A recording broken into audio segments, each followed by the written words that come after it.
Welcome to Plastics in Practice. Today we're tackling one of the toughest areas in reconstruction, the foot and ankle. Yeah. Sparse tissue, huge forces. It's demanding. It really is. And we're going deep today, looking at a big retrospective study, 165 free flaps over a decade. We want to move past just, flap survival. Right. We're focusing on the long game, function, aesthetics, and how this idea, the subunit principle, helps guide us. Exactly. The goal here is practical takeaways for you, whether you're a resident or attending. How do we use this data to make better calls in the OR? And crucially, how do we avoid those leak complications that bring patients back years later? Let's dive in. So the foot and ankle. It's unique, right? The tissue needs are completely different depending on where you are. Think about the bottom, the plantar surface. Yeah, that glabrous skin, it's built for load, for shear, totally different from the top. Absolutely. The dorsum needs thin, pliable tissue. You need contour. You need to fit into a shoe. You can't just flap anywhere. Which is where this study's idea comes in breaking the foot and ankle down. They propose 7 distinct subunits. Why is that structural map so vital for us? It forces you to be specific about your goals. What does this particular spot need? Subunit 5, the heel, its primary need is rock-solid stability. Okay. Whereas, say, subunit 3 or 4 on the dorsal forefoot, thinness is key. Aesthetics matter, shoe fitting matters, bulkiness is a huge problem there. So thinking in subunits before you even choose the flap, that's the pearl here. It guides the tissue choice from the get-go. Precisely. It helps you anticipate and hopefully minimize those late issues, like, a flap that's too thick to wear shoes or one on the heel that just breaks down over time. It's like having a functional blueprint. Okay, let's ground this in the numbers. This was a retrospective look, 161 patients, 165 flaps. What did the basic breakdown show? Well, no big surprises on the causes. Trauma was number 1, by far about 75%. Yeah, that tracks. Then you had diabetic wounds, maybe 15%, and cancer defects around 5%. And they used a whole range of flaps. 10 different donor sites mentioned. The latissimus was the most common. Right, the workhorse flap. And what about the big outcomes? Limb salvage must be top of mind here. It is. And the news there is pretty good, actually. Overall 5-year limb salvage was 89%. That's encouraging, considering the complexity. And getting people walking again. Mean time to ambulation was reported at 3.1 months. But there was a big range. Some as quick as 3 weeks, others took over a year, up to 14 months. Which really speaks to rehab patient factors. Absolutely. But here's a really critical number for counseling patients and maybe for boards prep too. The rate of needing more surgery later. Ah, yes, the secondary procedures. Almost half. 49% needed another operation down the line, and about a third, 34%, had some kind of complication needing intervention. Wow. So success isn't just about the initial flap take. It's about long-term management. You almost have to plan for that second surgery. You really do. It emphasizes the need for close follow-up and being ready to intervene if things like bulk or instability crop up later. #tag3, subunit findings, and flap selection. Okay, this is where it gets really interesting, connecting those stats back to the subunits. You mentioned that the latissimus was common, but debulking was also the most common secondary procedure. Happened around 8 months post-op on average. Exactly. And the data really pinpointed where that bulk was a problem. Let me guess. The forefoot. You got it.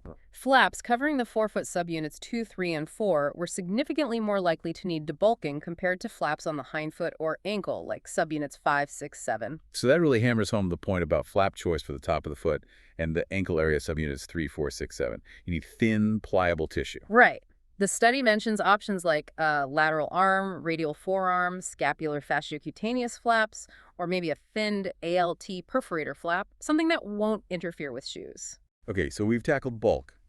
Now, the flip side, instability. That 11% needing revision for late flap breakdown. That's concerning. And it happens much later, right? Meantime, nearly 31 months. Yeah, that's almost 3 years later. It's that chronic breakdown under sheer stress. And the study was pretty clear where this was most common. The heel, subunit 5. Precisely. The weight-bearing heel was the hot spot for late instability. But here's the really insightful part, how it failed. Okay. It wasn't usually the flap itself giving out, whether it was muscle or fascia. The breakdown was happening right at the edge, the interface between the flap and the native skin. Ah, that's fascinating. Yeah. So maybe the whole muscle versus fascia debate for durability is less critical than how we handle that transition zone. That seems to be what the data suggests. The shear forces concentrate right at that junction. It's the seam that fails. which implies we really need to rethink how we inset these flaps, especially in high-stress areas like the heel. We absolutely do, and thankfully the authors offer some technical suggestions for that very problem. All right, let's get practical. How do we combat that 11% late instability, especially on the plantar surface? If the interface is the weak link, what's the surgical strategy? Well, the authors suggest being quick to reinset the flap if you see chronic breakdown starting. But more importantly, they advocate for a different closure technique than just a simple edge-to-edge line. Okay. They call it the sigmoidal vest-over-pants technique. Vest over pans. How does that work mechanically? Instead of a straight line closure, which creates a sharp stress point, you deepithelialize the flap margin. Then you can slide that dumal edge of the flap under or over the native plantar skin. Ah, creating an overlap zone. Exactly. You're changing the force dynamics. Instead of pure shear on a thin line, you get compression and a more gradual dissipation of force into the tougher native tissue. It stabilizes that critical edge. That's a great pearl, turning a seam into a gradient. What else? Bony issues. Definitely. Pearl number 2. Deal with bony prominences. You have to be aggressive about smoothing down any sharp bone edges, both initially and, crucially, if they develop over time due to remodeling or settling. So ongoing surveillance is key there, too. Yep. Radiographs, clinical checks, you need to catch those pressure points before they cause ulceration through the flap. And the final, pearl neurotization. Always a debate with plantar flaps. What did this study suggest? Well, the standard practice holds. If you have viable calcaneal sensory branches available that were cut, you should try to coapt them to the flaps nerve. What? But interestingly, they noted that most flaps without specific neurotization still showed pretty good sensory recovery by about a year, probably due to those deeper pathways remaining intact. So while ideal, maybe it's not an absolute deal breaker if you just don't have a good recipient nerve available. That seems to be the implication. Function isn't necessarily doomed without it, though you'd always prefer to do it, if possible. #check5. Managing complex comorbidities. Let's shift gears to the really complex patients. Diabetics. Given their inherent risks, neuropathy, vascular issues, infection, does free flap surgery even make sense? The study did find diabetes predicted limb loss. It did, statistically. That risk is real. These patients often present with that challenging triad. It's tough. Yet the study still showed an 83% limb salvage rate in the diabetic group who did get free flaps, which really underscores the importance of picking the right patient, doesn't it? Absolutely critical. This isn't for every diabetic foot wound. You need a highly motivated patient. Good social support is huge. They must have intact, deep pressure sensation. So they can feel if something's going wrong. Right. And ideally, only minor bony collapse and definitely no critical, unaddressed vascular insufficiency. The foundation has to be reasonably solid. Okay, and speaking of vascular issues, which often go hand in hand with diabetes, the approach seems to be changing. Less about doing massive bypasses with the flap. Yeah, that's a significant shift. We used to see combined bypass and flap cases, and the success rates were okay, maybe 70s to 90%, but it's a huge operation. Adds a lot of time and risk. Exactly. Now, with better endovascular techniques, the trend is often to fix the inflow first. Use catheter-based approaches to open up blocked tibial vessels. Get good pulsatile flow down to the foot. Reestablish that flow, confirm it, then take the patient for the free flap. It simplifies the flap surgery itself. You're not fighting a poor quality vessel during the anastomosis. So a staged approach, optimize the plumbing first. That makes a lot of sense. It really does. It potentially lowers the risk and technical demand of the microsurgery part of the equation. #6.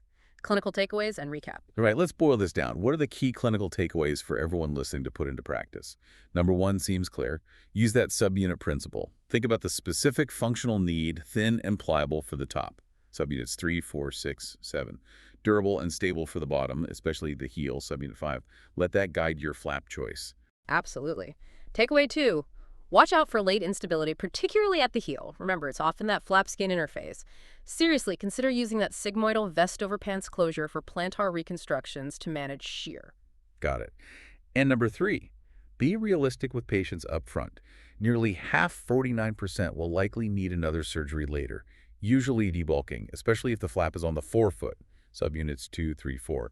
Set those expectations. Yeah, that long-term picture is so important. Even with great initial flap survival, 92% here, ongoing vigilance is key. That 11% needing late revision for instability, often years later, tells the story. And the authors rightly point out this is retrospective data. We still need higher-level evidence to really nail down the perfect algorithm. But for you, the surgeon listening, The challenge is clear. how do you take these long-term risks, these subunit differences, this high rate of secondary procedures, and build that thinking into your initial plan? How do you minimize the need for operation number 2 or 3 or 4? That's the question to ponder this week. Thanks for joining us on Plastics in Practice.